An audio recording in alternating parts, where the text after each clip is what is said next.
皆様お元気でしょうか。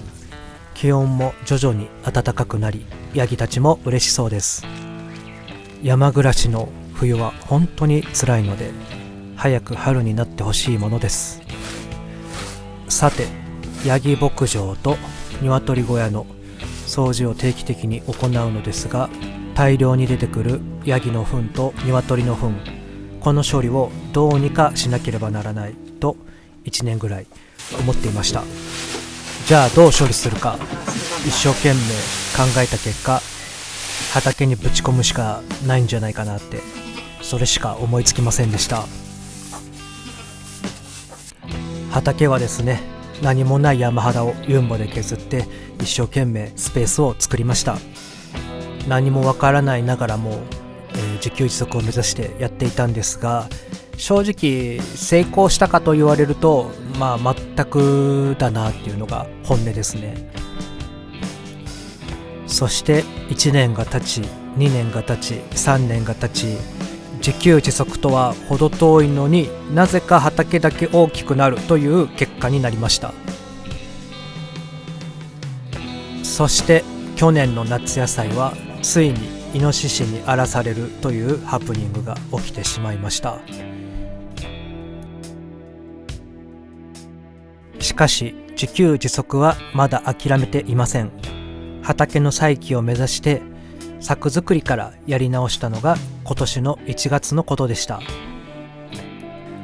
イノシシに荒らされて放置してしまった畑を片付けて、夏野菜を植えれるように準備をしていきたいと思います。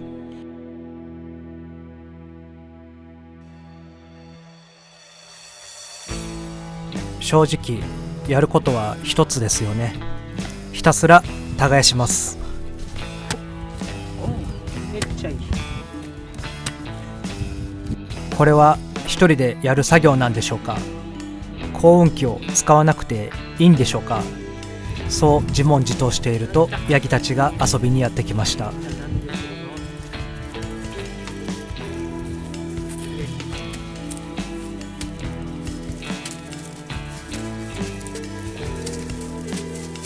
単純に肉体労働。今年の冬はあまり動かなかったので普通に疲れます。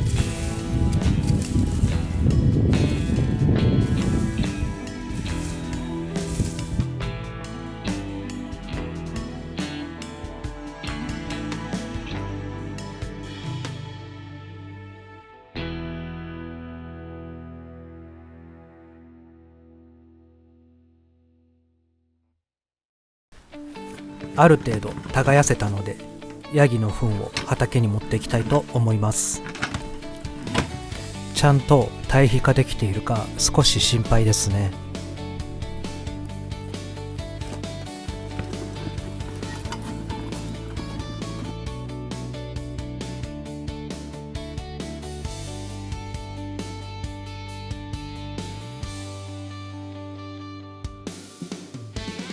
畑にばらまいたヤギの糞を今ある土と混ぜていきます。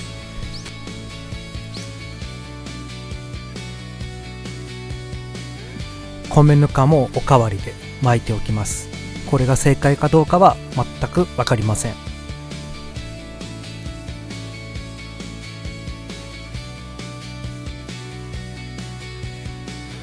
とにかく一つ言えることは、虫がすごいです。そしてまた耕してたら、とあるものを見つけました。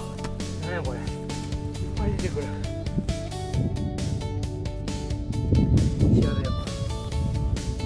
菊芋、確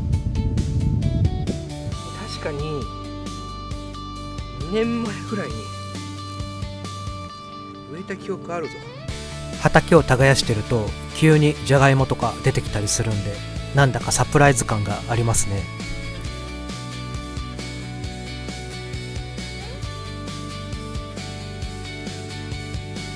とりあえず一通りホリホリできたので、さっきの菊芋を食べてみようと思います。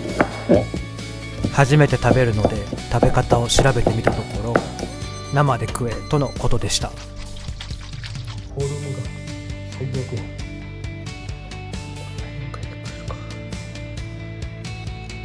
そのお味の方はほんまにまずくもないし美味しくもない。菊芋のパワーを多分いただけたので、ここからも畑作り頑張ります。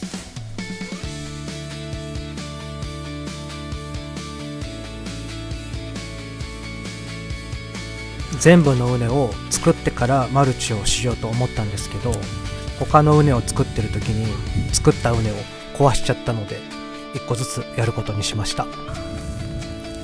作った畝がマルチよりでかすぎたんですけど、これは大丈夫でしょうか？大丈夫と言ってください。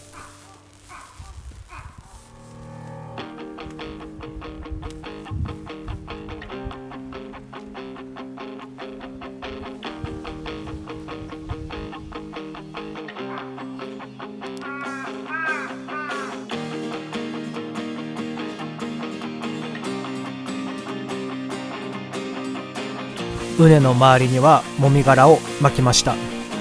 なんかテレビでこれが雑草対策だって言ってる人がいた記憶があるので試してみました。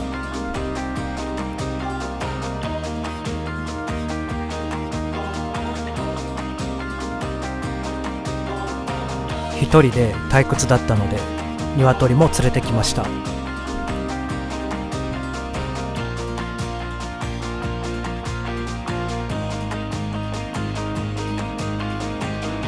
大きくなっても肩には乗ってくれます。この日はマルチを止めるピンがなくなってしまったので作業を終えることができませんでした。何よ。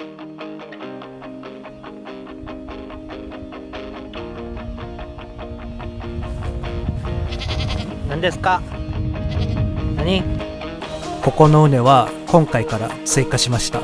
土が少し足りない気がしたので適当に階段を作りながら土を用意しました。